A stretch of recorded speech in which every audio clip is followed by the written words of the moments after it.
Whether you're brand new to the series or just a little rusty, Mario Kart 8 Deluxe can be sort of intimidating. It's a cute racing game, but it has the potential to make you rage harder than you ever knew you could. So if you want to destroy your enemies and all of your friends, here's a bunch of tips the game doesn't really tell you. Make sure to subscribe so you don't miss any more Mario Kart.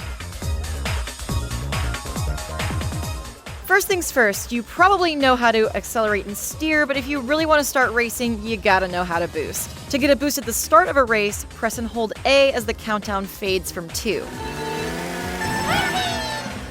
If you do it too late, you'll get a tinier boost, but if you're too early, you'll totally stall.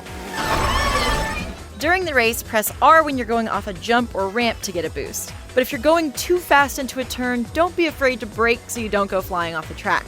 You can also press X to check what's behind you. It's useful for seeing who or what is coming your way. Note that 2 new settings, Auto Steer and Auto Accelerate, are on by default, so if you're not into that, be sure to turn them off before you start.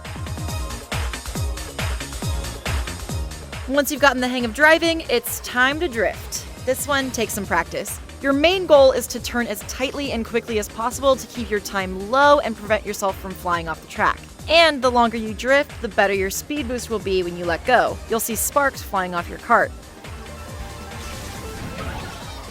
When and where you should begin drifting depends on your kart configuration, which we'll get to in a bit. But as a general rule of thumb, for karts at least, start drifting right before the curved part of the track starts. Bikes have much better handling than karts and require a lighter touch, so if you're new to drifting, I recommend starting out on karts first to get a feel for it.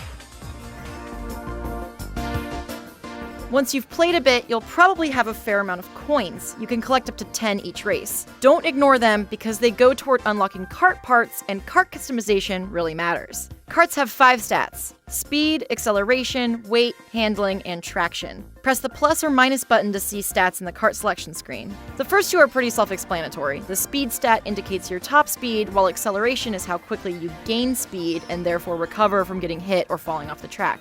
Weight is what it sounds like, and karts with a higher weight can knock away those with lower weights. Handling dictates how sharp a turn you can make and is really important for tougher tracks and higher difficulties, and note that bikes have higher handling than karts and make much sharper turns. Finally, traction is how well your car can grip the road, and it can help keep you from slowing down too much on off-road terrain.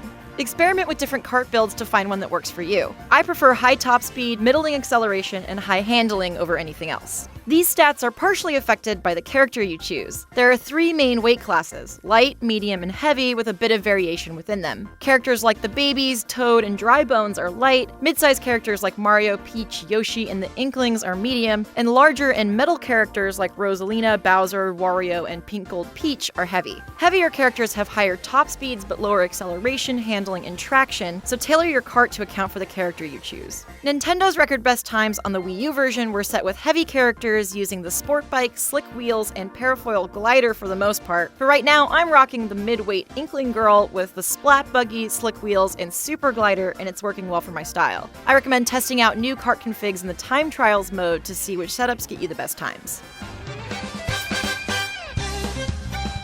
Once you've mastered the art of racing, it's time to unleash hell upon your opponents. That's where items come in.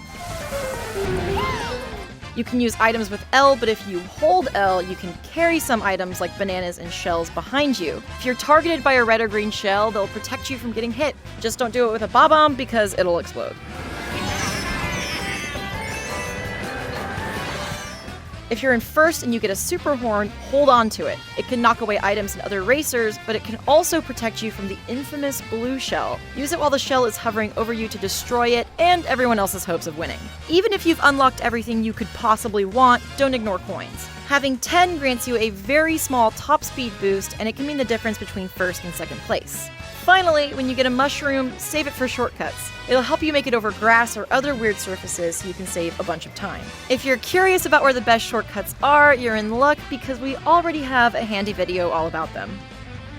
Now that you're a masterclass racer, let us know in the comments what other tips and tricks you stumble upon. Thanks for watching.